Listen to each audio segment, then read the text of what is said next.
And can you understand, Minister, why India would point the finger of blame on Pakistan for what happened in Pahalgam on the 22nd of April, because of the long accusations against Pakistan for backing and funding and giving sanctuary to terrorist organizations, including Lashkar-e-Taiba. And this group, the Resistance Front, is believed to be a splinter group of Lashkar-e-Taiba, and they are the ones who claimed responsibility for what happened on the 22nd of April in Kashmir.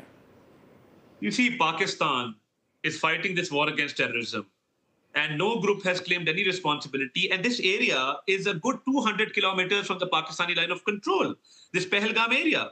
And you see, the FIR, the first information report by the Pahalgam police, was registered within 10 minutes of the incident. The police arrived after 1 hour 30 minutes.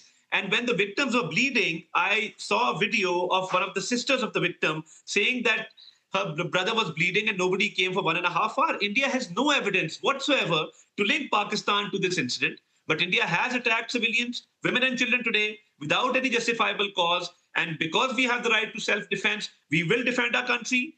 We will respond because India ran away from the investigation. When our Prime Minister offered an investigation into the matter, then why run away? We even offered to the friendly countries like the United Kingdom to join in the investigation. We told the international community that an investigation will reveal the facts, but I think it's the right-wing BJP, which is against the Muslims, against the Sikhs, which has persecuted minorities, and they wanted a reason to attack Pakistan, and without any evidence they have done so. But Pakistanis, we have a high morale, and we will respond back to Indian aggression, and the response is ongoing at this point in time.